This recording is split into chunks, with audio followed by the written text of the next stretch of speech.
Something had struck me as odd about our planet. When you look at every other species on our planet, they all control their weight automatically.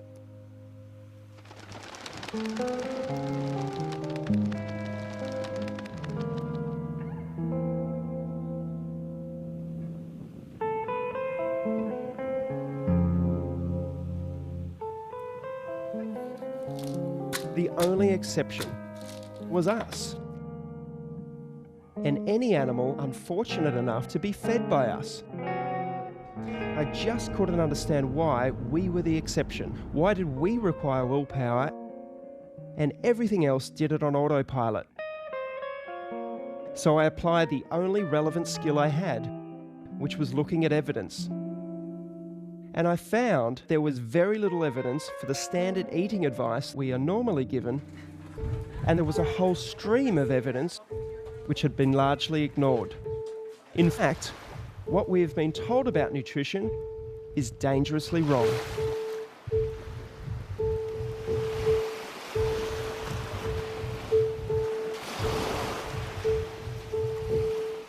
Nome da lakram rakkal. Nata ngayong unaw Heart disease. tutuk, so heart disease, yeah. Tintin, Liver disease. liver disease, asthma, yeah. Diabetes. Diabetes. No, man, yung diabetes, man. Probably half the people here have diabetes. Yeah.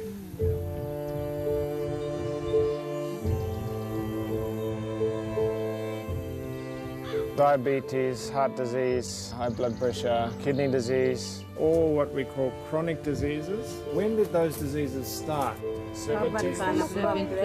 80s. So before that, people were dying from nakun Hepatitis. hepatitis, pneumonia, TB. TB. They're all the Mulpurumala. These are the ones that came with the Europeans. Bacteria, infectious diseases. If we go back further, balanay ngatil ngay balandabunna.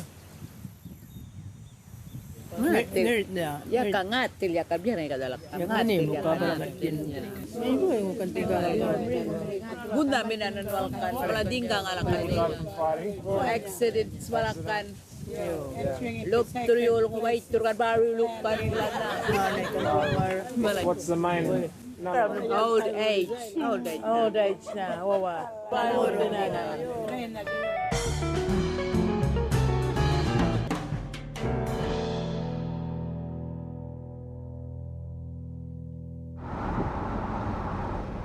I had this label that I'm a fat girl.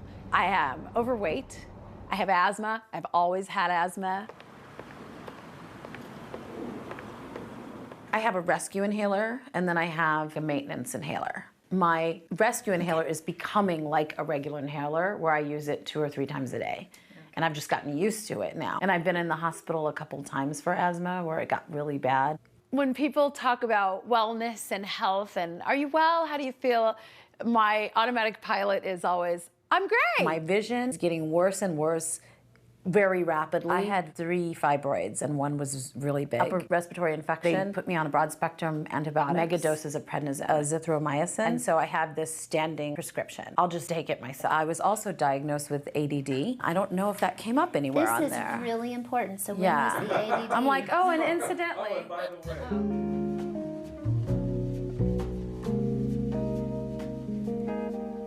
I remember when I was little, my mom taught me to write a letter. Dear Kathy, how are you? I am fine. Like those were the 3 things I learned first. How are you? I am fine. And I'm still doing that, but I'm not fine. This is levothyroxine. I take 1 a day for my thyroid. This is atorvastatin. It's for my high cholesterol. This is fenofibric, tizanidine, duloxetine. I take that for anxiety. Hydrocodone, cyclobenzaprine, gabapentin tablets that's supposed to make your brain process pain in a different way. This is also for my thyroid. This is for my neck pain. These are muscle relaxers. And that's my medication, which I think is more than enough. My mom struggled with weight her whole life. She created me to be an emotional eater. Somebody was picking on me at school. Come on, let's go get an ice cream. Something happened good in school. Oh, let's go out and celebrate. We'll go to Mickey D's, you know. And I ended up doing the same thing with my kids and my grandkids.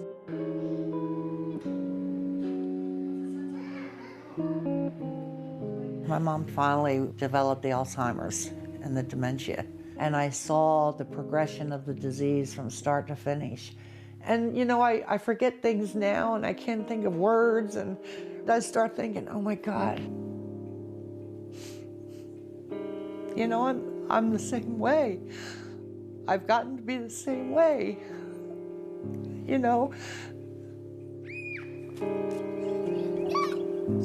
This is a vicious cycle that needs to be stopped.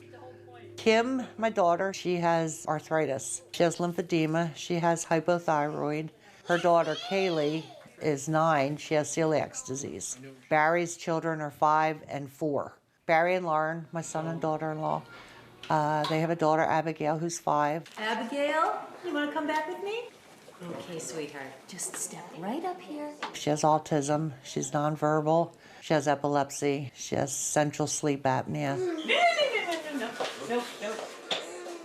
She has digestive problems. Any trouble urinating, any trouble with bowel movements? She has constipation. Constipation? Okay, she's Yeah. under Miralax daily for Yeah. that? Okay. Yeah. The hardest part, just having a child that can't speak. I know my wife feels the same way. That's to me, that's like the most painful part. Abigail, look. Look over here. Abigail. Abigail seems like she's doing really well, and then she'll get tired and she'll have a whole bunch of seizures, and it's like she's forgotten everything. It's like her brain resets itself. Playing music? It's really the seizures that compounds her autism. We're counting on average about 50 a day, so she's getting a great big cocktail of garbage. This stuff's pretty mild compared to this stuff. This is called Onfi. This stuff here it's over $1,000 a bottle. My insurance covers 70%, so I get the joy of only paying over $300 a month just for this stuff. Have you noticed any improvement with it? We have, otherwise, believe me, for over $300 a month, she would have been off of it a long time ago. The whole situation makes me mad, but mostly just because how many 6-year-old kids are these neurologists putting on these heavy narcotics? I mean, this is as bad as if you were to go buy heroin off of the street.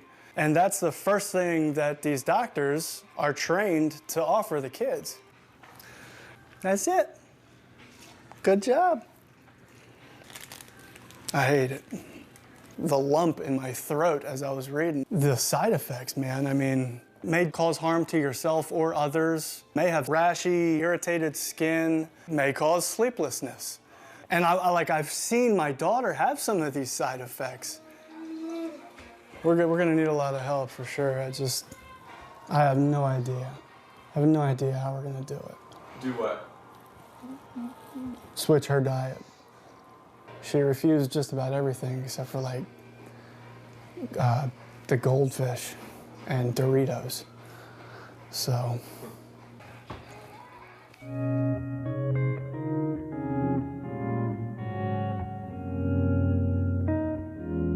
I just don't know. I don't know what it's gonna be like. I may get overwhelmed with it. But I'm truly at a point in my life where I'm afraid. I'm afraid that my chips have run out. You breathe it in, and then you hold it, and then you breathe out. That's how that works. I'm scared. I'm genuinely scared. Debbie, you're about to change your diet. What are you most afraid of? Failure.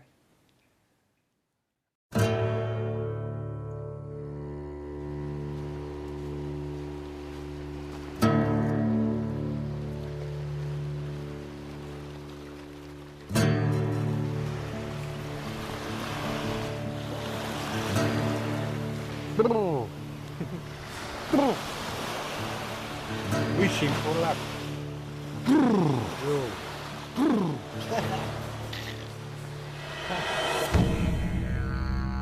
We are all physiologically and genetically hunter-gatherers.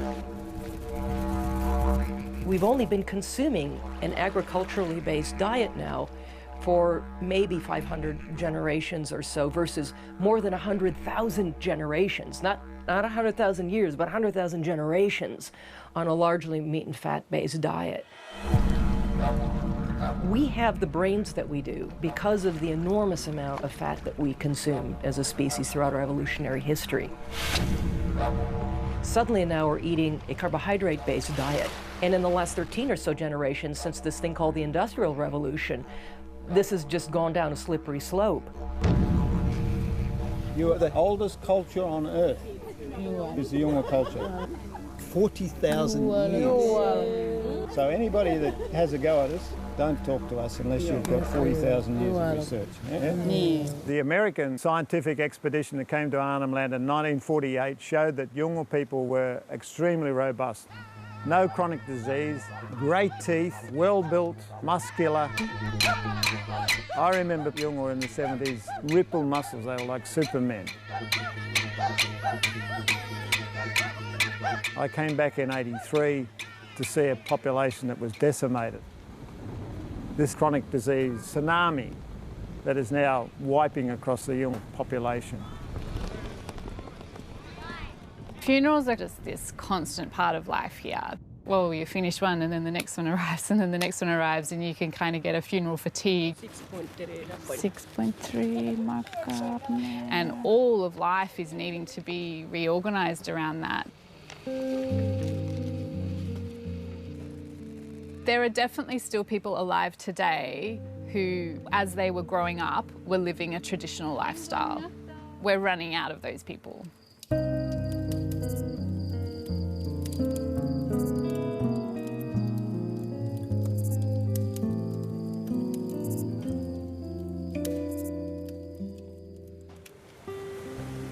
Everybody died. My friends have all gone. Even my best friends, they're not with me anymore. Life's not supposed to be like No, no.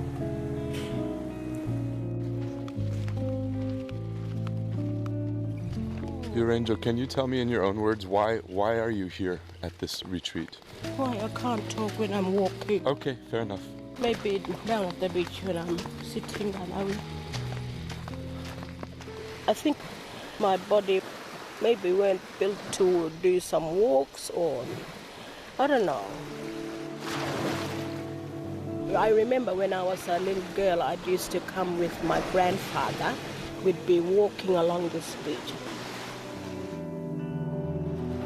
And every night he'd share stories. He would tell me, this is the way to go. This is what you eat. Don't eat this. This is nice, but this is bad. Don't touch this. Don't eat this. It's not even food, it's nangining. Nangining meaning non-edible. Even those red and black beads, they're pretty to make a good necklace, but it's not good to eat. It's nangining.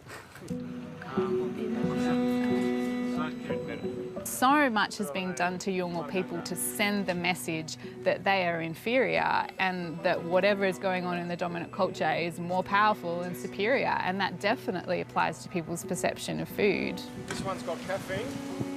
Coca-Cola is something that's frequently drunk for breakfast. It's something frequently given to really small children for breakfast. A lot of people look in on that and they think, wow, that family mustn't care about that child. But that's coming from information that these families just don't have. The total carbs in one serving, 28.6 grams, and a serve is 40 grams. They believe they're being loving and caring to their child by giving them good food bought from the dominant culture store. No sugar in this one. The Australian government's pumping millions of dollars in to try to fix Aboriginal health.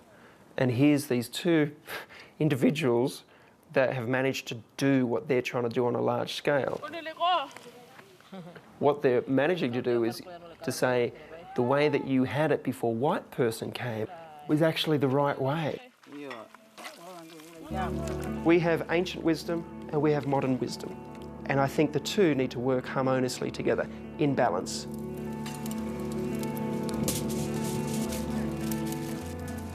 So in the philosophy of Hope for Health, what is good food? Good food is food that is grounded in the tradition of the Aboriginal people. This is the Yolngu way of cooking. And how might that translate to the rest of us? It's basically meat and vegetables, okay? Meat and vegetables that come from a place that is closest to its natural state.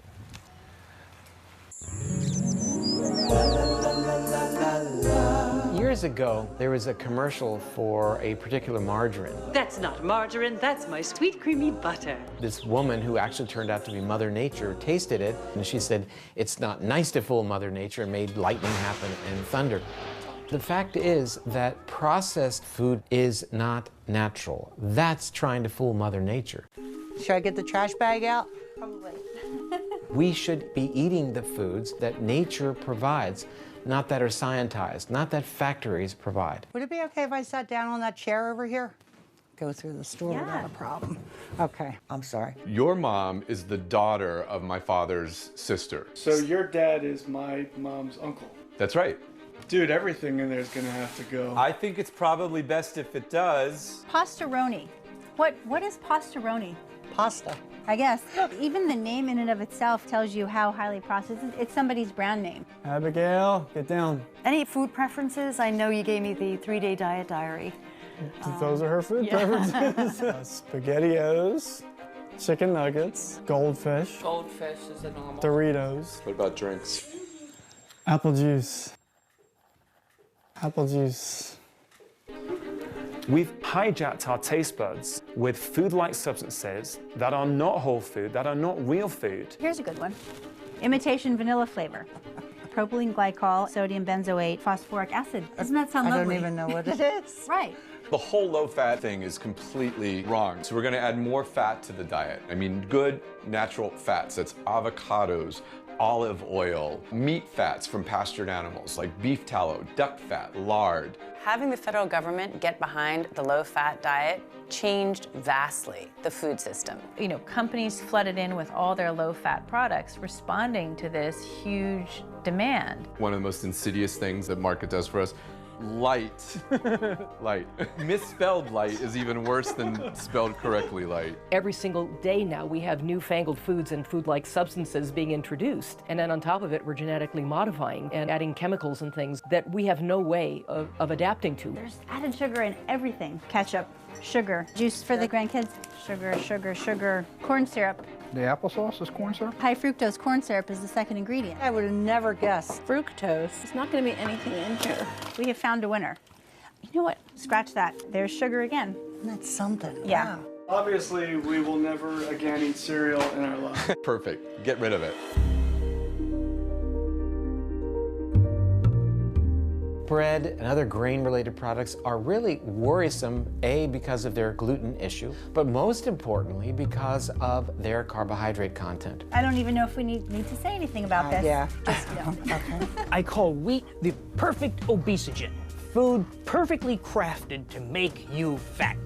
Wheat is in all frozen dinners, all breakfast cereals, taco seasoning mixes, instant soup mixes, canned soup, salad dressings. In other words, of the 60,000 products in the average supermarket today, 59,000 have wheat. There is nothing you can get at a grain that you can't get anywhere else. Not even close, in fact.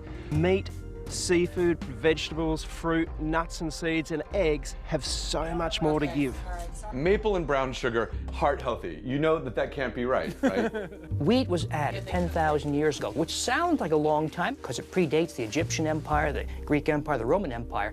But 10,000 years represents less than 0.5% of human race's time on Earth. We went from a diet that was 90%, meat and fat to suddenly relying on grains and legumes for the very first time in our evolutionary history. These all gotta go. You know, when a label goes out of its way to tell you how healthy it is, like 100% whole grain, reduced fat. By taking fat out, You guarantee that people have to shift over to high carbohydrate foods. That's just what happens. Fat is a critically important part of our diet, but we've got to be super selective because some fats are very threatening to our health. The reason olive oil is so good is because you can get the oil out of the olive really easily. It's like cold-pressed extra virgin olive oil. But you take something like this, This poison. In order to make packaged food, you need a fat that's solid and stable. So everything on a supermarket shelf, cookies, crackers, chips, need a hard fat, a solid fat.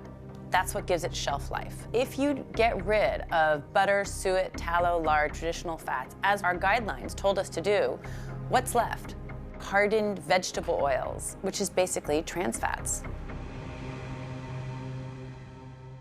We don't want to use any of the vegetable oils like corn oil or safflower oil, soybean oil. Vegetable oils are toxic. They're industrial oils. They are foods that we could not have manufactured until the industrial era. There are seeds that have oil in them, but that don't release their oil readily, so you have to use high heat and solvents to do so. That totally wrecks the molecules, destroys many of the antioxidants. It's a mangled, disgusting, smelly mess. Every cell in your body is wrapped in a membrane that's made out of about half fat and half protein. If the fatty acids comprising your cell membrane are unnatural, that cell membrane cannot function in the way that it's supposed to function. And that's the beginning of disease. It starts at the cellular level. Vegetable oils are acting like little miniature Trojan horses. Your body doesn't recognize them as not natural. It will make cell membranes. It'll make brain cells. But it's as if you were trying to build a house and your contractor said, well, we don't have any bricks, but we do have these little styrofoam balls. Let's go for it. Did the food grow on the planet? Did it swim in the water? Did it run on land? That's food. The one question I wish every single doctor on this planet would ask every single one of their patients is, what are you eating?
We have gotten a really nice selection of leafy green vegetables. We've got some excellent proteins, wild salmon, bison, fresh ginger root. We have some nice fat choices. We're going to be cooking with some coconut oil and lard.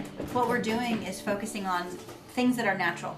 In the Western world, we're not suffering diseases of underconsumption. In fact, it's the opposite. We're suffering diseases of overconsumption. And once we get rid of refined oils, processed foods, refined grains, what we're left with is vegetables, fruit, nuts and seeds, meat, seafood, and good healthy fats. And that is what we should be focusing on. Okay, here's the turmeric. Yep. So we're going to use some coconut oil to the pan. Yeah, Barry, you know the pan spray I had? Had to throw it out. Well, there's no question that the brain can burn glucose. What powers the brain far more efficiently in terms of its energy-producing components, called the mitochondria, is fat. So we're going to get lard all over our hands? Yes. Okay. Our brains thrive in a fat-burning environment. Now, technically, we call this a state of ketosis. And to get into a state of ketosis, one assumes what is called a ketogenic diet, which basically means a diet that's lower in carbs and higher in fat. Oh, that smelled amazing with that garlic. Barry, have you ever cooked anything like this in your life? No. Being in a mild state of ketosis is really the place to be.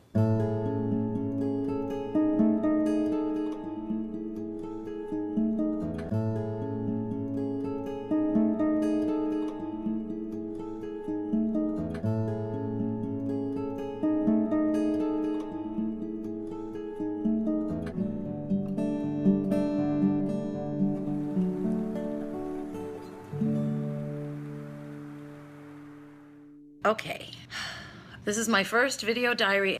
I started this new way of eating today. I figured since we're talking about all natural, I'm going to torment people by having on no makeup.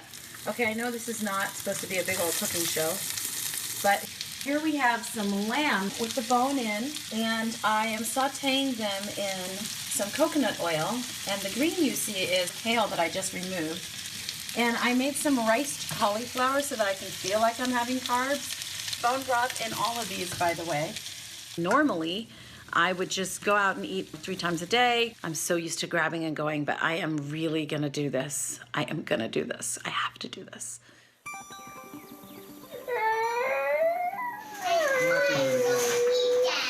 Emma's convinced that we were punishing her.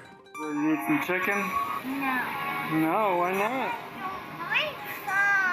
She's like, why are you taking all of my food away? This is mean. I can't eat macaroni and cheese. I can't eat chicken nuggets. I can't eat SpaghettiOs. She just went down the list. Tattering through this list of junk. I'm just like, man, we didn't feed her anything healthy. Like, we literally took away everything that our children have been eating. Okay, don't throw it. Those are scrambled eggs on the floor. She just started pushing my hand away as I was sticking the fork into her mouth. And then she literally crawled across the counter and she grabbed this bag of goldfish that was sitting there and she ripped it open and just starts shoveling handfuls of goldfish into her mouth. It reminded me of when I was a drug addict and I would get my bag and I'd be fiending for something. I'd be fiending for a fix. Oh, for goodness sake. The first 5 days, she starved herself. She barely ate anything. Yeah, I'm burnt out, man. I'm burnt out. That was the turning point. She was just more. Good job. I mean, she just was a bottomless pit. Abigail's eating coconut. And from that day forward, it was like she was eating everything I gave her. Everything. There you go. Barry texted me the day that she was eating with a fork. There you go. Good job. He texted me that she had never done that before, that she was eating a piece of steak with a fork. And what is she eating? Steak and kale. And I mean, I was literally jumping up and down, and I think he was too. I was so happy. She just took the fork and stuck the steak and popped it in her mouth like she's been doing it her whole life. It was crazy. So anyways, we're doing great. I'm looking forward to seeing where she's at in another 2 weeks. There you go. Good job. When a little baby's put in your arms and you giggle and they giggle back, this little body is talking to me without language, but talking in their own way, and the baby lights up. He never lit up. We knew from the moment he was put in our arms at 2 weeks old, we knew something was amiss. When he was 3, I decided to put him on a specific carbohydrate diet. Just meat, vegetable, fruit, nuts and seeds. 3rd day on specific carbohydrate diet, he fed himself for the first time. The 5th day, he said his first word. So I almost fell over on my chair. He said, "We come for welcome," because I said, "Thank you." I would always talk to him. And it was always me doing the talking, us doing the talking. And he, wouldn't answer to his name, all that typical autism stuff. I said, "Thank you," and he said, "We come." One of the things, though, that always bothered me was that he didn't seem to be able to stop bobbing, rocking, verbal noises. And so I was already beginning to wonder about if he needed something more.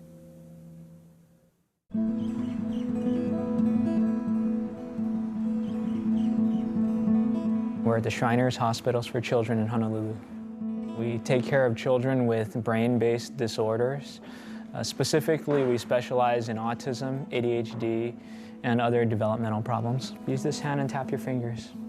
Our medical study involves a clinical trial. We're investigating not only if the ketogenic diet impacts children with autism, but also how it might impact children with autism. To help with their language, help with their socialization. We want children to be able to interact meaningfully with their families again. You put that one in there. And you can push it off with The ketogenic diet and the state of ketosis changes the metabolism in the body. And so instead of using glucose as your primary go-to fuel, the body taps into ketones. Do you want butter too, or you're fine? I'm okay. Ketones are acids that the body produces from fat. It cannot be produced from carbohydrates or sugars. He likes coconut oil all over everything. And the body uses the ketones for energy for the brain and the free fatty acids for the muscles. Good balance. Open your eyes. Aaron Thatcher's been on the ketogenic diet for approximately 6 months. He has seen an improvement in some of the core features of his autism, including increased socialization, interaction with his mom. Just to get him peaceful. Yep. It's huge. Brings peace to the whole family. And I would say, you know, our loving interactions are more. Increase independence and self-care skills, decrease in his stereotypic repetitive movements and behaviors. Aaron, we're going to put these puzzle together, okay? Start with these, and I have some here, and let me know when you need more. As evidenced by his scores on the ADOS, he initially, pre-diet, had an ADOS score of 16, which is in the high range for autism. And on his 3-month follow-up, had a score of 8. What do you like doing that makes you feel happy and cheerful? Coming here. Coming here? You like coming here? Okay, what are some other things that make you feel happy? Taking a bus. Taking a bus, that sounds fun. Okay, how about things that you're afraid of? Are there things that... Turtles. Turtles like in the story that we read? The ocean. Oh, the honu in the ocean. That makes you feel afraid? I was watching Aaron take the ADOS, and there are questions on the test, like, what do you find scary? And he said, turtles. Great, A+, right? So I said, can you say that in a complete sentence? Given the opportunity, he probably could. He did. He did. We did give him the opportunity. Can you tell me in a full sentence? I'm afraid of turtles. Awesome. Tell me in a full sentence what makes you feel happy. I feel happy. I took the bus. Awesome. That's more therapeutic than the question that we asked him. Do you ever feel sad? Can you describe what it's like when you feel sad? Sometimes I feel lonely. What makes you feel lonely? When I be by myself. Oh, can you say that in a full sentence? I feel upset because I'm a lonely person by myself. There are some common metabolic processes in the body that exist within every cell in our body.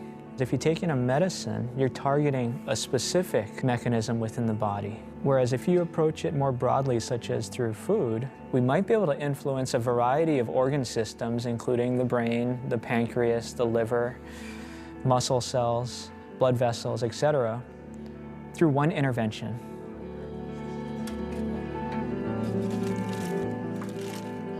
And this is not a new thought. This is an old thought, thousands of years old.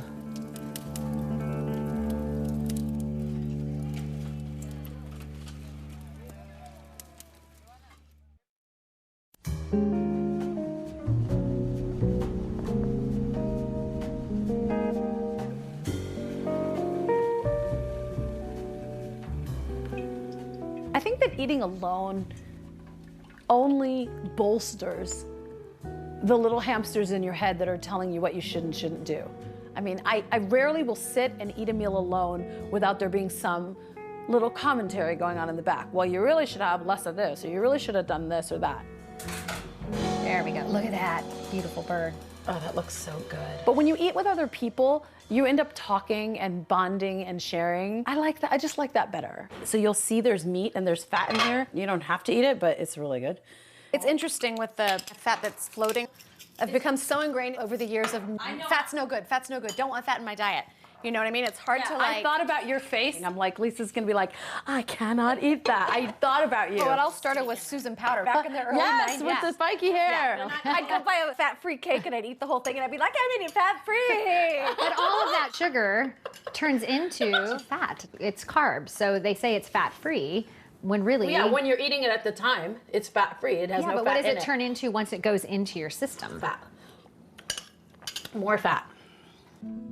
So we're gonna make the mayonnaise, basically eggs and lemon plus oil equals mayonnaise. Okay. Right? I love it. So let's prove it. This is olive oil. Yeah, I'm using olive oil. You want to use a pure oil like this that isn't going to be toxic to your body. And Lisa's scared of the oil. It's going to be okay, Lisa. I'm like counting up the Weight Watchers points in my head. I would love to be able to not have to count Weight Watchers points and not have to be so scared of eating sometimes, you know? But I'm scared of, if I don't do that, then I'm gaining the weight back. And so it's that allowing yourself to have the freedom to trust your body, to trust that when you do it, it'll be okay because you're eating real food. Doing this as an act of love, as something where we're all, remember that time? It's not, hey, where's your tossers? Well, I'm gonna pour it on the fridge. I'm just gonna do it to taste. Oh my God, I'm so excited. To a long life of happiness and health. And friendship. And friendship, absolutely. Cheers. That was fun. Cheers. I love you, girls. Mm-hmm. I love you too.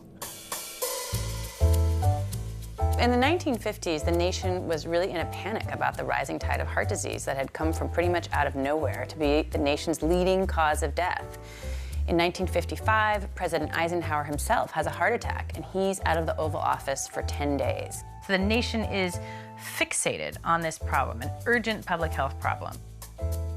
And nobody really knows what causes heart disease, right? There's a number of different explanations. Maybe it's lack of vitamins, maybe it's car exhaust. So into this vacuum steps Ancel Keys, a pathologist from the University of Minnesota, and he says it's saturated fats. Saturated fats and cholesterol cause heart disease. Of 10 men, we can expect 5 to get it.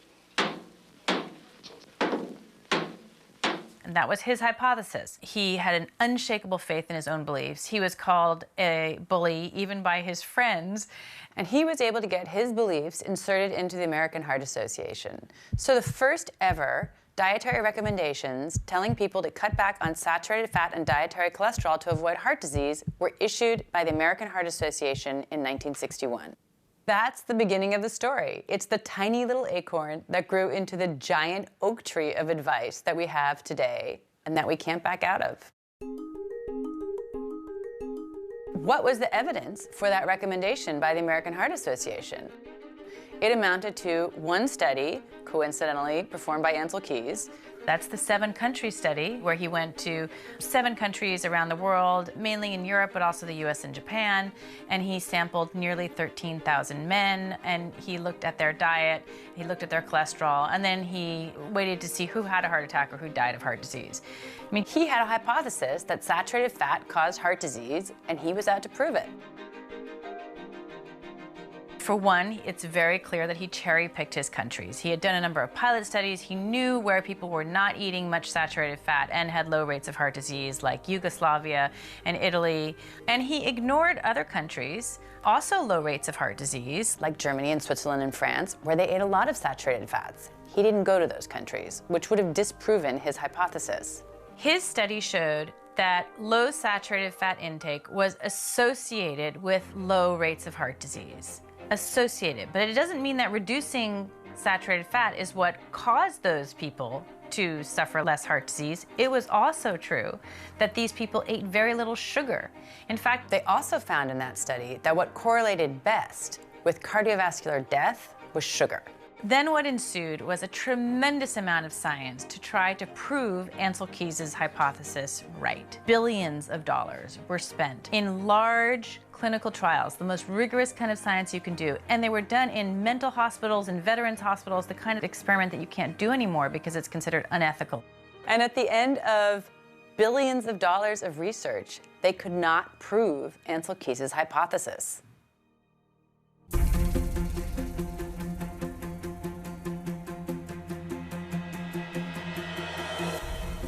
We have lived a lie for 50 years. Professor Timothy Noakes is one of the very few scientists in the world who have an A1 rating. Sports scientist Timothy Noakes begins his defense against unprofessional conduct. The charges against Noakes were laid by the Association of Dietetics in South Africa after he advised the mother on Twitter to wean her child onto a low-carb, high-fat diet. The health dietitian tweeted, "Don't listen to him. It's a terrible thing to say.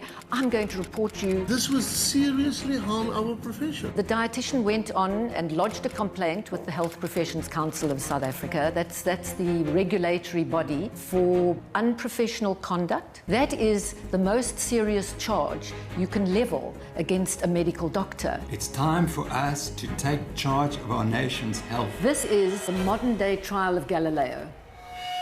Good morning. It's the 16th of February 2016.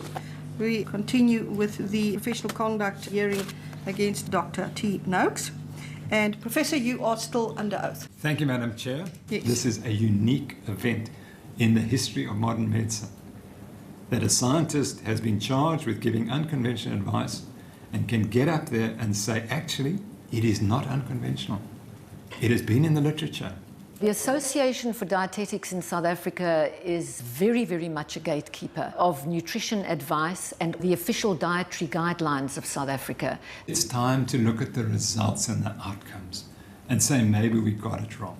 And Professor Noakes is building a really powerful case for what really lies behind the epidemic of non-communicable diseases around the world. That's obesity, diabetes, heart disease, cancer, even dementia that is now being called type 3 diabetes because of its links with diet. I'm talking about insulin resistance, which is so prevalent in this country. What actually lies at the heart of its case is the science, the wealth of evidence that supports low-carb, high-fat eating, and equally that high-carb, low-fat isn't so good for you after all. One of the definitive studies of the low-fat diet was done in the United States by the National Institute of Health to prove that the low-fat diet reduced the risk of cardiovascular disease, and they invested $700 million into it. There were 48,000 postmenopausal women who were going to be studied for 8 years. They were divided into two groups. 40% were assigned to the low-fat eating pattern, and 60% could just eat what they liked. The low-fat group were told to reduce their energy from fat to 20% and from saturated fat to 7%, and increase their fruit and vegetable intake to at least 5 servings per day and grains to at least 6 servings per day. So that would be the dietary guidelines for Americans. And what did they find? After 8 years, this amazing study, the low-fat diet did not significantly reduce the risk of coronary heart disease, stroke, or cardiovascular disease, and achieved only modest effects on cardiovascular risk factors. So after all that effort, that was the outcome. In the 35 years we've been following the guidelines, animal fats are down by 17%, red meat down by 17%, eggs are down by 17%, whole milk down by 73%. So everything we've been told to cut down on, we have cut down. And everything we were told to increase, we increased. Grains are up by 41%. Vegetable oils up by 91%. Fruit up by 13%, vegetables up by 23%. So on the whole, Americans have been following the guidelines. It leads you inevitably to the conclusion there must be something wrong with the guidelines themselves. There were parts of the study which were a bit worrying. And this was women who were sick at the start of the trial with diabetes. This healthy diet should make them even healthier. But it didn't.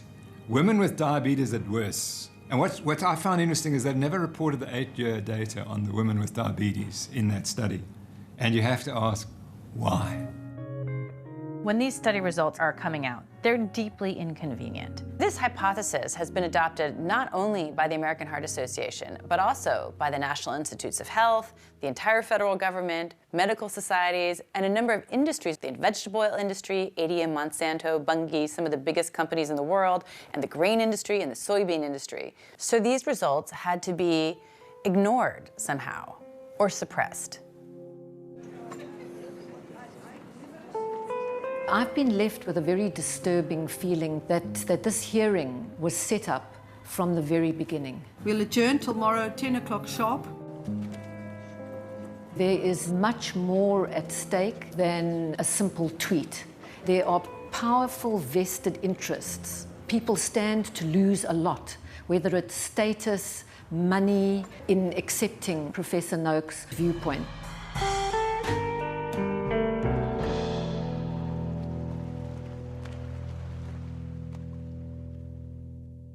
Could you describe what the low-carb, high-fat pyramid would be? Yeah, actually, that is maybe a graphic that more than any other. What you have to do is take the existing food pyramid and turn it upside down so that everything that used to be in the base of the food pyramid, grains, carbohydrates, really has to be up in the tip. And then below that are fruits and vegetables. And then, in the big bottom slab really has to be fats and animal foods. That is actually what a healthy diet looks like.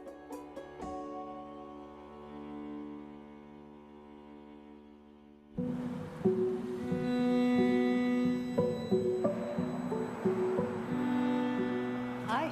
Hi. How are you? I was so excited to come here today to see if there's any changes with Abigail. The first time I met her, she was walking on top of the windowsills. She's a climber. Abigail, get down. Flopping all around on the couches. She comes in and... Hey, cutie. She's absolutely calm. Say hi. Hi, Abigail. Do you remember me? It's very exciting. Very exciting. Can you say hi? Seems like she's losing some of that massive belly. It looked like she was like constantly bloated. That seems to have decreased. Her bowels have regulated. They were using a laxative every single day. And I don't know if you noticed that when you're trying to present her something that she doesn't want. No. She's actually saying no. Yeah, I noticed that too, actually. Like with her mouth, she's actually saying no. She's able to concentrate and she's able to progress because she's not running all over the place and she's not seizing. Her seizures are going down, and we have tangible data from the school. We are actually starting to wean her off of the anti-convulsory narcotic that she's on that I think you guys heard plenty of complaints from me about. These are great strides within just 5 weeks. It's great. What do you make of his sort of subdued attitude about all that? They live with Abigail day in and day out. You don't see your children grow. That's incredible news. Yeah. Is that not big news? Yeah. I have faith in bigger, better things, man.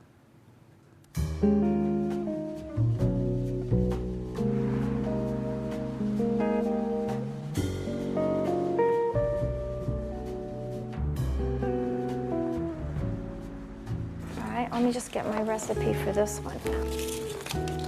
So we're gonna make the chocolates and then... I want you to grind the macadamia nuts. Today we're gonna be making 2 survival foods for somebody just starting out. The first one is macadamia bread. That's your fat bread that I saw? That's my fat bread. I'll deal with the messy part because I got the apron. And I'd like to make a sugarless chocolate. It's something you can have in your refrigerator when you just, I need something sweet. We both needed our little something. Yeah, I use stevia. I don't use sugar because it elevates my blood sugar. Taste it, see what you think.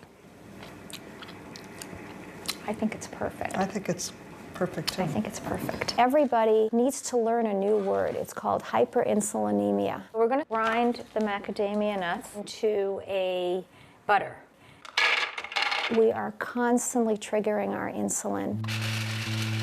Some people develop type 2 diabetes, some people develop cardiovascular disease, some people develop Alzheimer's. I developed cancer. In 2012, I went for a breast MRI. And something lit up like a Christmas light. I had invasive with HER2 amplification, which is very aggressive and metastatic type of breast cancer. I'm going to add the coconut butter. Cancer cells have an Achilles heel. You inhale oxygen, your bloodstream carries oxygen throughout your body, so that's an energy source for healthy cells. And that energy is used by the mitochondria, which is in the cytoplasm of the cell. But cancer cells can't do that. Don't do this if you have granite. They can't get energy from oxygen. Cancer cells need to ferment. They need sugar and refined carbohydrate to proliferate. Do you ever see Star Trek, The Trouble with Tribbles? Okay? Do you remember at the end they say, I figured it out. If you don't want them to reproduce, stop feeding them. And that's what cancer is. So I started a ketogenic diet. A ketogenic diet is a high-fat, very low-carb. It's like Atkins on steroids. This particular diet for cancer means 80% healthy fats, 10, 12, maybe 14% protein, and no more than 12 grams carbohydrates. Oh yeah, look at how nicely it rose. All I was looking for was to prevent it from metastasizing. And surprise of surprise, it started shrinking. My tumor started shrinking. You can see it came out gorgeous. And my last MRI, the radiologist said, had I not known you were diagnosed and treated, I would look at this from another patient and say, nothing to see here. So you never actually went through chemotherapy? I didn't do surgery, I didn't do chemotherapy, and I didn't do radiation, no. The headscarf is a religious. Right, it's not a yes, chemotherapy. absolutely. No, I have my hair. I don't know how to ask that. I have my hair. I eat well, I have a wonderful family, I have a wonderful, healthy life. This can be in a donut pan, so you can make lox, cream cheese, and bagels. I've never had an illness from the day I was diagnosed. My immune system is so good now that everybody will get sick with the flu, and my grandchildren are coughing in my face and sticking their hands in my mouth, and I don't get sick. That's the norm. Yes, that is the norm. I'd walk into the doctor's office and they'd say, "Oh, our miracle patient has arrived." And that was very disturbing to me because I didn't think, you know, God runs the world, of course, but I didn't think there was anything miraculous about what was happening. I thought it was hard science. What did I do that was different from what anybody else can do? And the answer to that was the research. A scientific study changes the picture.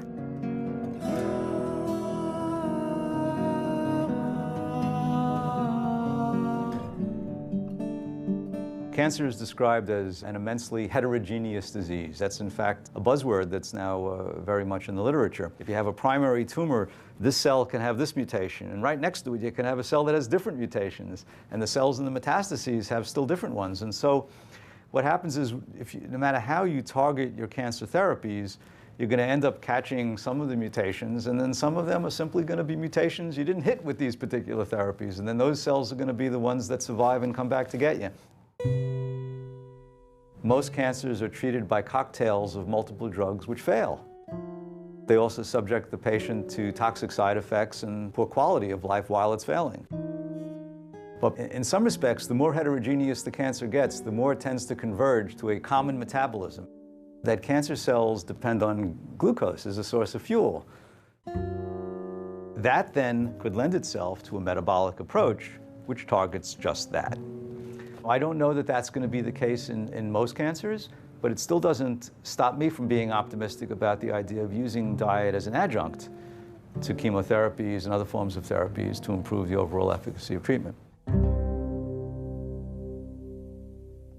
So I can make anybody fat. Insulin causes weight gain. So for example, if I prescribe insulin to people, people gain weight. I could make you obese. I just have to give you enough insulin. If you think about what the major causes of disease are in the 19th century and early 20th century, what was killing people was infections, right? So people are dying of tuberculosis, people dying of pneumonia. We developed penicillin, we developed all these great drugs, so people lived. The problem is that's not our situation now. So we've taken the same attitude of here's a magic pill and we've applied it to a dietary disease. That's insane. The multi-million-dollar question is, why is it happening? I mean, it's not like we're deficient in pharmaceuticals, right? And we don't have a TGO deficit. Right now, it's really the perfect storm. I mean, we're eating more processed food than ever before. Our environment is toxic, and we're leading these incredibly stressful lives. I think a lot of diseases are really the same disease. So like obesity, type 2 diabetes, high blood pressure, heart disease, it's all basically the same problem. Type 2 diabetes is a dietary disease. It's the leading cause of blindness, it's the leading cause of amputations, it's a leading cause of kidney disease and dialysis, it's a leading contributor to cancer, it's a leading contributor to heart disease. So practically 70% of what we practice in modern Western medicine is all related back to your diet. What happens when you're eating these high-carb diets is, of course, is this constant flood of first sugar and then insulin, because your body's like freaking out. Oh, it's too high. We're going to hit a coma point here. We've got to do something about this. So out comes the insulin. When you're constantly shouting with this insulin hormone, the receptors on the cell will down-regulate. It's called insulin resistance. The body is not responding well to insulin. It's like if you're shouting really loudly, people are gonna put their fingers into their ears, right? If you shout really loudly every day for years, the cells get deaf. They don't hear it anymore. The body has to excrete 2 times more, 5 times more, 10 times more than normal to get the message across. And then you treat it by injecting even more insulin. And I think that's, criminally insane.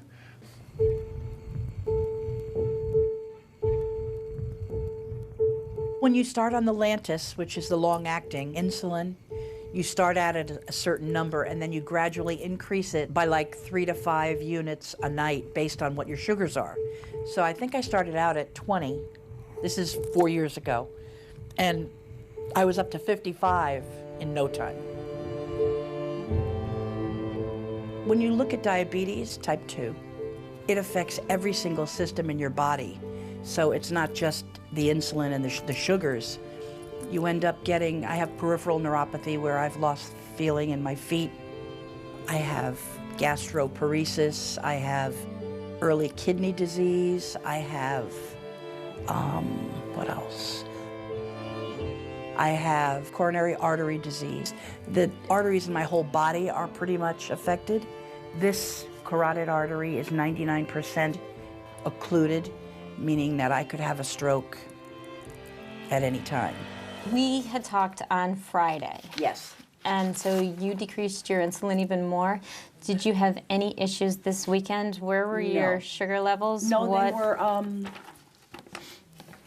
they were all good. Last night's was 91. Since the 2 months that I've been doing this food program, 2? Yeah. It may just be 6 weeks that she has been here. Yeah. I've lost 17 pounds. And within a month, we were able to decrease her insulin by half, even more. I don't have any more sliding scale, regular short acting. I have, the long term is down from 50 units to 20 units a night, which in the long run is going to save me a whole bunch of change. If things keep going the way they are, the possibility is that she could cure her diabetes with food. Can you imagine? I was hopeless. I was just getting fatter and fatter and sicker, and I really was at the end of my story. If I could inspire one person to stop and take a look at what's happening with their life, if it's in regards to your weight, depression, diabetes, understand that there's hope.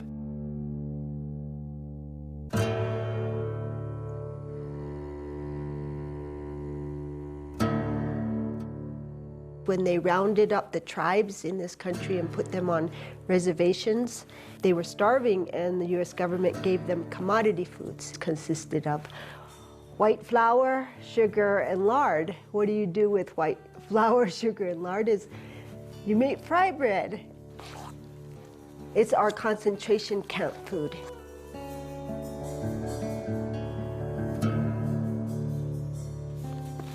The fait accompli of what we call manifest destiny, what happened to all of the Aboriginal peoples of the earth since European encroachment, wasn't accomplished with guns, it was accomplished with food. Damper has become #1 food for Yoruba people. Settlers, missionaries, they gave us damper, and our grandfathers, grandmothers, and all our families, they liked it. That is looking yummy. These modern displacing foods were being brought in as rations by the missionaries. They're very addictive things like tobacco and sugar and flour. You must have a damper with a syrup or rice jam. it's required. Must be. Must be, always. But even if you took the syrup and the jam and all that stuff off of the damper, it would still be... It would still be bad. It's still yakka. Yeah. Yakka. Yakka menmak. Yakka menmak. Yakka menmak.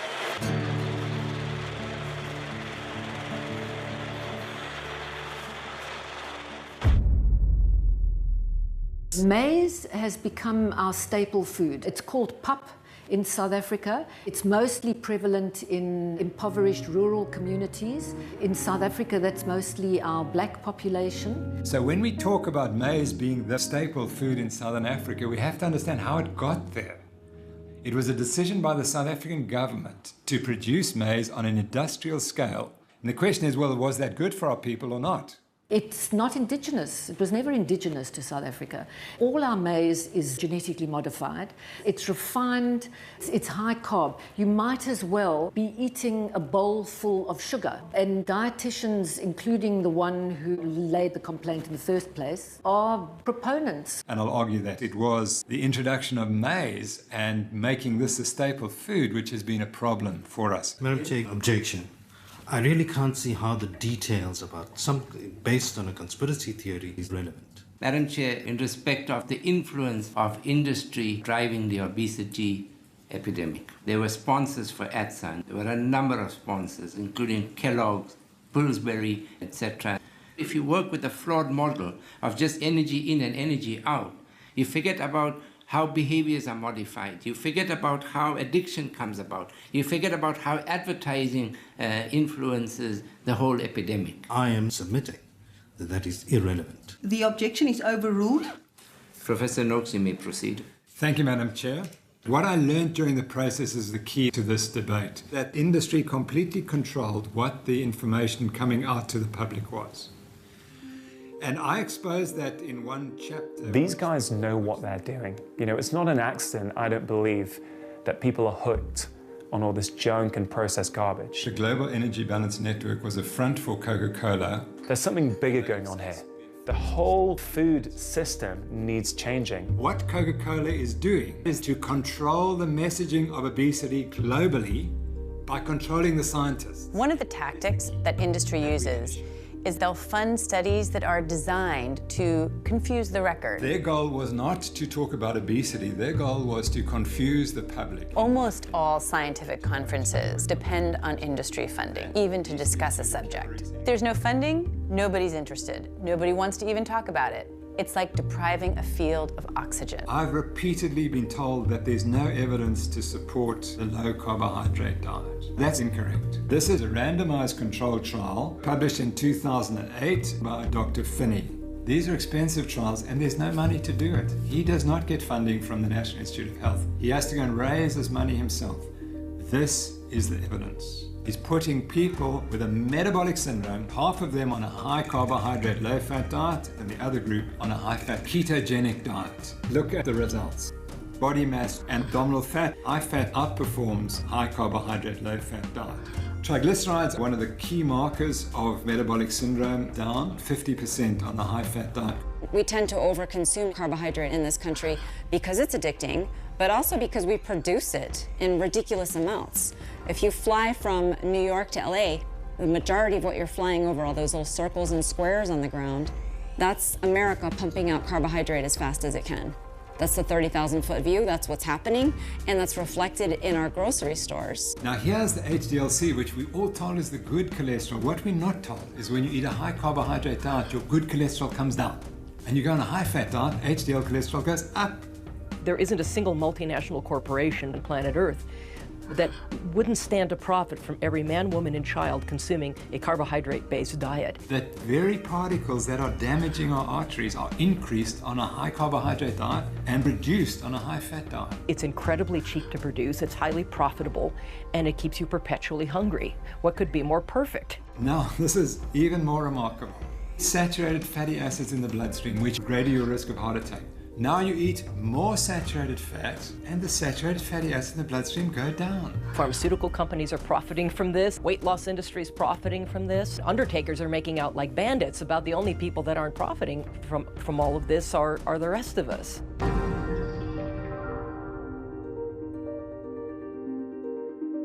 All right, this is what it looks like when a yuppie tries to approach a couple of cows on a farm. The biggest drawback was the budget, because it's very expensive to eat healthy. One of the ideas we threw against the wall, and it actually stuck, was that we were going to buy a grass-fed cow, a whole cow. Emma, why don't you go with Mom to pet the cows? We saved over $400. For tens of millions of years, long before we ever came along, grasslands and ruminants co-evolved. Cattle are basically designed to eat one thing and one thing only: fresh green grass. Check it out. Yeah, buddy, grass-fed meat. I've got hamburger, I've got T-bone steaks, porterhouse steaks, I've got liver. I didn't like it as a kid, but I thought, came with the cow, so I'm gonna see what we can do with it. The butcher, he's like, oh, you got bones for your dog, huh? We're like, no, they're for us. Like, we used to have 40 more species of large herbivores roaming across North America before the end of the last ice age, and we had 60 million bison thundering across the Great Plains.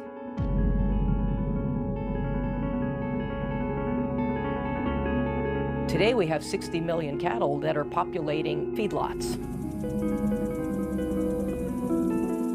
You know, grain feeding of animals.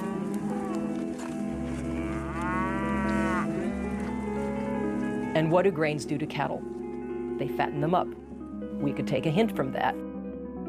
Roughly 97% of all the meat produced today is produced in these feedlots.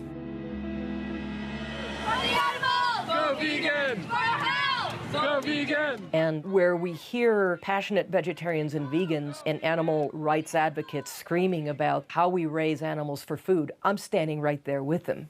It's wrong, it's unsustainable, and it has to stop. But there's also misinformation and misunderstanding being promoted by genuinely well-meaning people. What people don't understand is that everything really hinges on restoring natural systems. Do you see that happening in the United States? Like, can we reclaim our Midwestern prairies again? Is that possible? It depends on how successful this documentary is, right? You were a vegetarian. Oh no, I was a vegan. I was never a vegetarian. I went from standard American diet, vegan.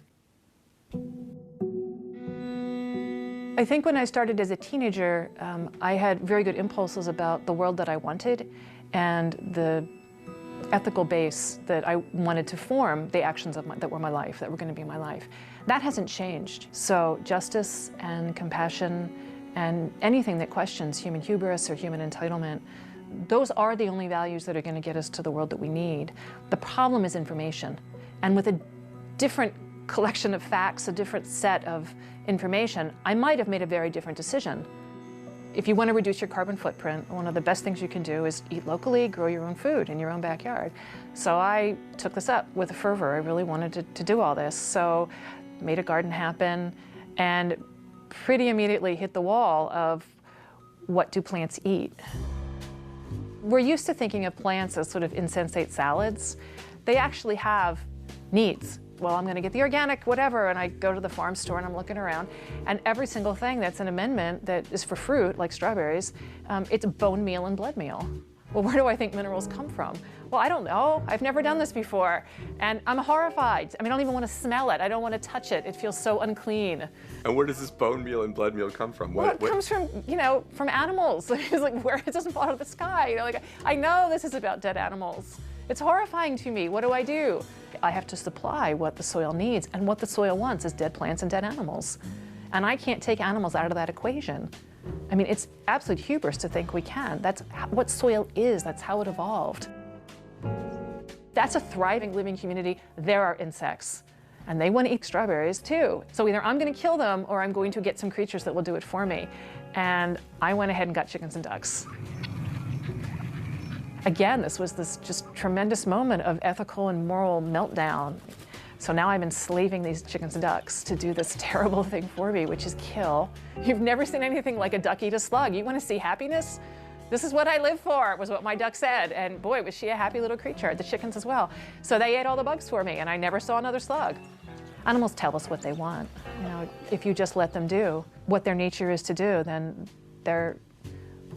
it's not even that they're happy, it's that they are who they should be. The most destructive thing we've done is this activity called agriculture. We don't really have a clue what goes into making that corn or making that soy.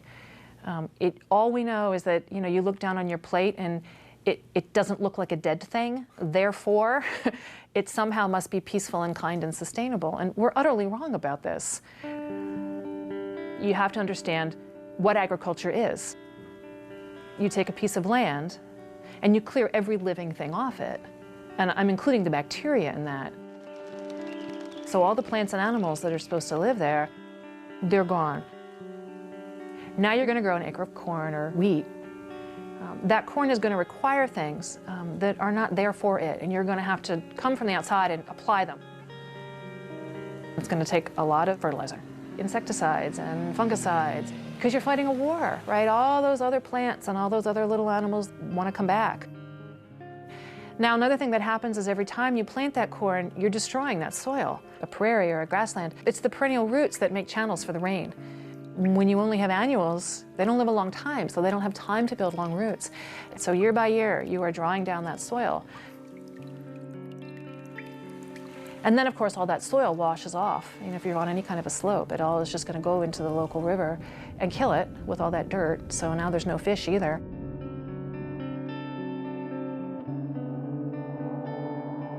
In the meantime, though, while the corn is still growing, you can transport it to a miserable cow living on a cement floor inside a steel building and feed that cow for about 60 days. Past that point, she will die from the corn because it's not her natural diet. But until that point, she will get really fat really fast, and then slaughter her, feed her to humans. So you're going to make people sick eating this meat as well. As far as I can tell, this is nothing but death and destruction from the very beginning to the very end of this. Now I'm going to walk you through another scenario, which is you take the same acre of land, but you don't hurt it in any way. You let it have its own wisdom, its own impulse toward life, its own wild way. And what you have is a whole bunch of perennial plants growing there. You have a whole bunch of really sturdy grasses.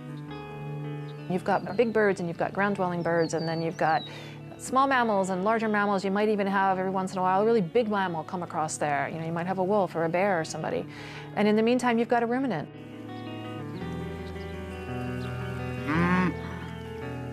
So you've produced the same amount of food for people. You've got the one ruminant at the end. You know, you slaughter her and now people can eat. But that acre that is still in that prairie, that grassland, you could come back in 10,000 years and all of that life would still be there. The only thing different would be a little more soil, which is to say a little more resilience, a little more depth to life. And that is how we lived for 2.5 million years as humans on this planet, participating in that cycle.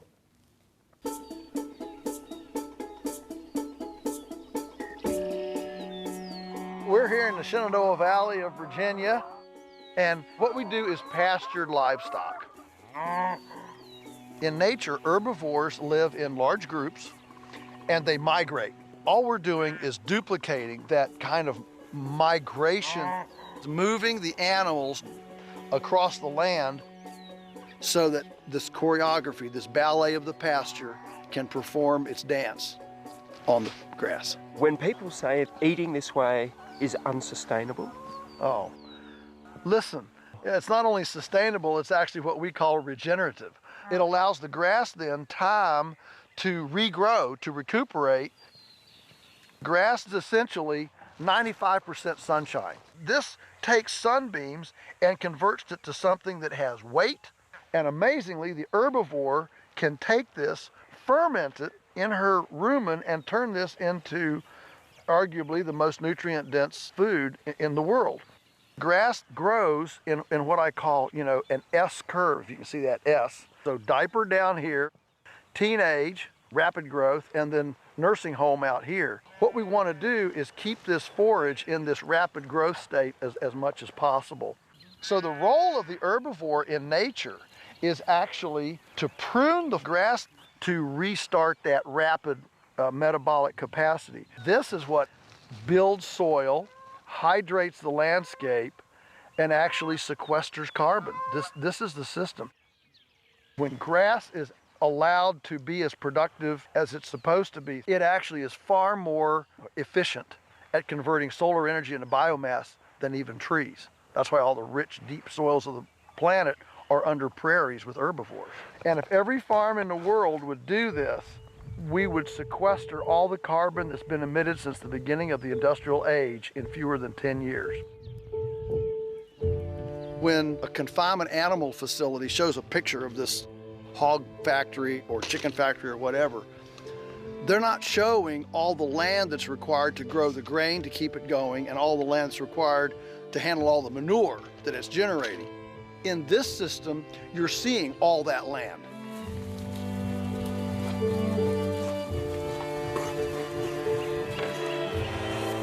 I think a lot of industrial agriculture thinking is that the earth is a reluctant lover. Whereas actually, we view the earth as an abundant, loving partner who responds to caress, who responds to care, and if we will come humbly to the land, why, it's ready to give us way more than we could have wrestled from it.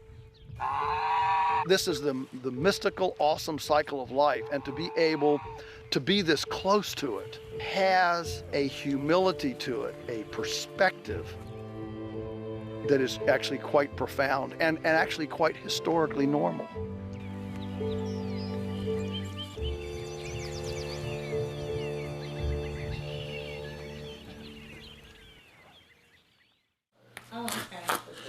Really, for the past few years, every time I've spent time with my mom, just like her cognition reminded me of my grandmom. Like it was starting to remind me of like those early stages of my grandmom. My son just told me not too long ago, he said, I love you, and I'm really becoming concerned with you. You're starting to check out of life. I see you starting to deteriorate the same way that she did. That scares me. I used to get these horrible headaches. I was battling depression. I would just start to cry. I would tell my husband, I said, I'm tired of this. I'm just tired of feeling like this.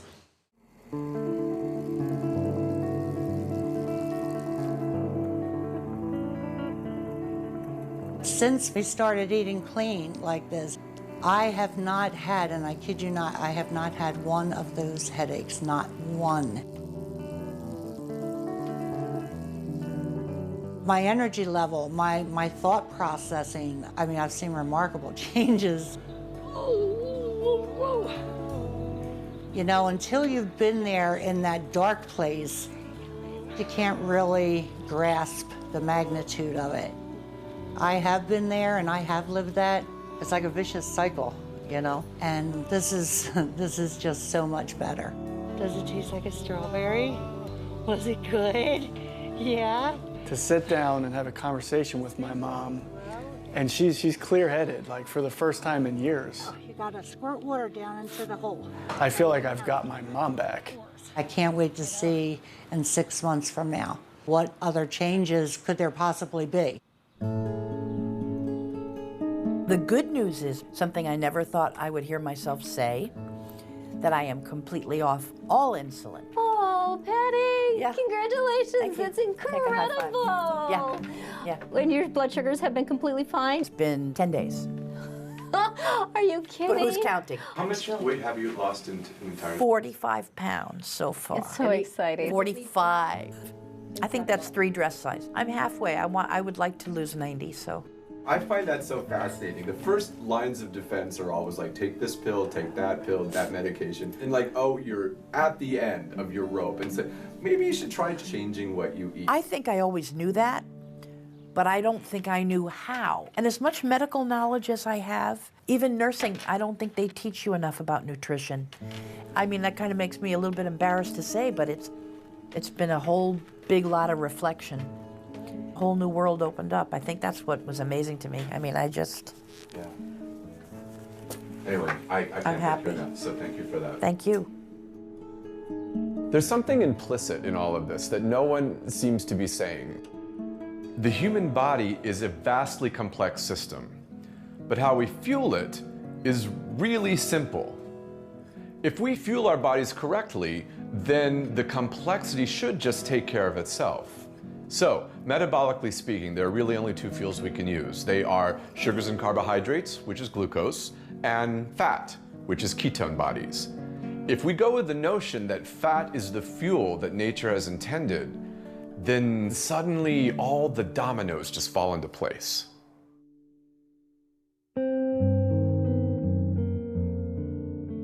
The final part of the jigsaw We spend millions of rands training hypertension experts, obesity experts, diabetes experts, heart disease experts, but they're all treating the same condition. We can continue to teach a failed model. We can continue to train more doctors and build more hospitals and tell people they must eat lots of carbohydrates. A model that is causing millions of South Africans every few years to develop type 2 diabetes. Or we can say maybe we got it wrong. Because the only people who are suffering besides myself and my wife are the people of South Africa. Professor Noakes, on a charge of unprofessional conduct, the majority of this committee find you not guilty.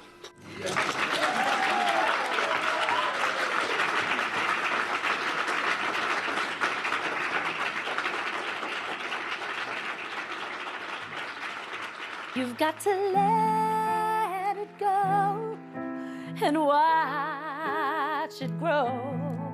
'Cause it takes every voice to make this world whole. It's been about 5 months since I started eating this way.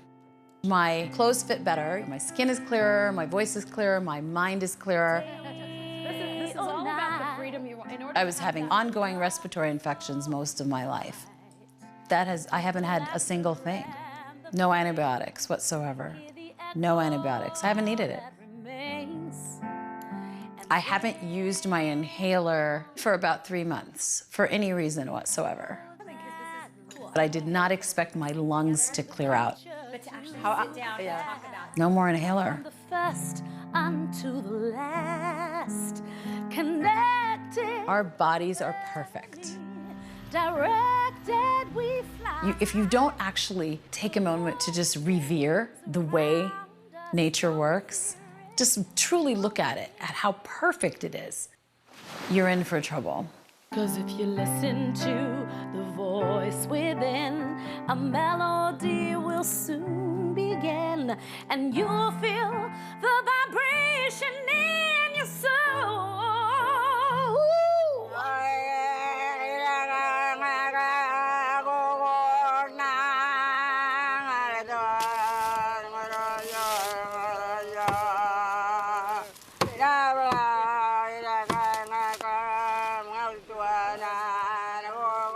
This is my blanket, my sheets that I'm born with.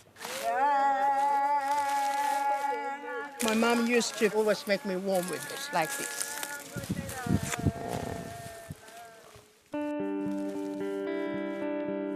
A week ago, you were talking to me, and your body was not in a pleasant place for you. No, not yet. The second week, I went out on that walk and I started singing away as I was walking. And I was so happy.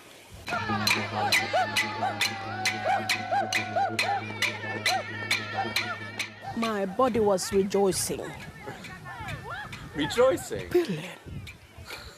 And I felt, this is the first time that I have ever felt flexibility, the refreshment inside. From this time on, I am going to look after my body. How's the asthma? No, I haven't been worrying about it anymore. I think it's gone. You look at the problem of Indigenous health and it just seems like this massive epidemic that's just so huge and impossible, and how can you find a pathway through it, and so many resources have been poured into it, and I think so many Australians are frustrated about how many resources have been poured into it and we're not seeing any results, and it feels like this hopeless solution. And then it's crazy when you can get people in a situation where you can change what they're eating just for a few days and you can already see these incredible improvements in their well-being, in their blood pressures, in their blood sugar levels, and you think, how can it be this simple? It can't be this simple. It can't be this simple, but it's happening.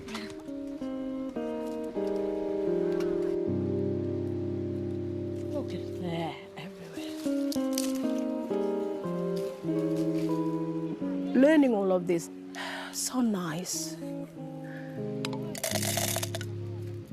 Human anatomy, all these blood cells, all these cells that make up our body, so perfectly woven together. So beautiful.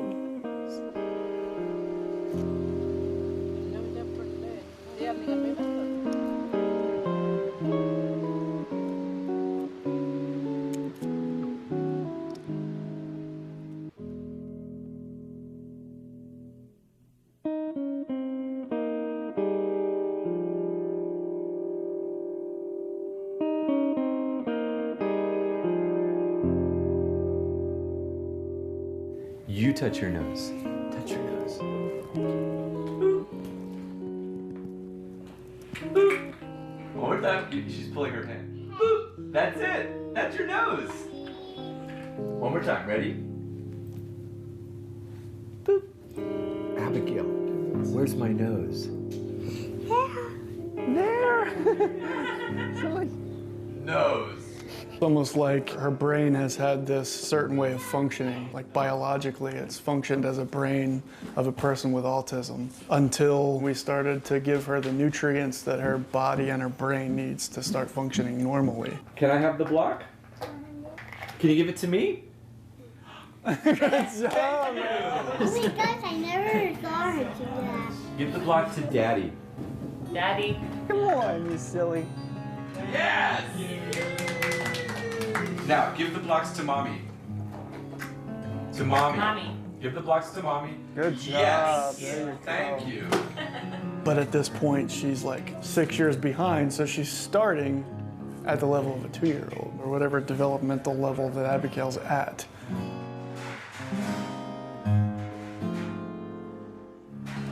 I got her a bunch of summer clothes in April because it was her birthday. It's probably not till July I started putting them on her. They were all too big. They were all like a size too big for her. She looks amazing. It's such an easy recipe, I've got it memorized. It's 4 eggs, half a cup of almond butter, and a cup of squash. So no grains? No grains. And I always melt some ghee over top of the pancakes so she gets some fat.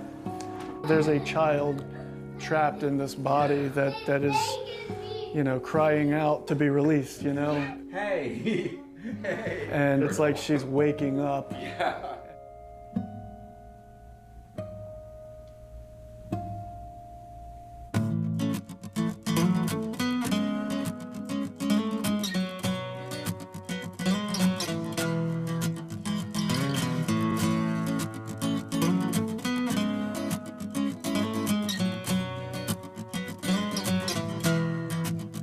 I know a carpenter, I know a laborer, he is my teacher, he is my brother. I have a neighbor, he is my savior, he doesn't waver, he's a strong believer. I know a farmer, I know his vision, I know his struggle, I know his hope. They are all archetypes, people that I might like to be just like in a completely different way. And we all we're coming out of our caves, coming out of our caves, yes we all. Catch a swell, catch a wave.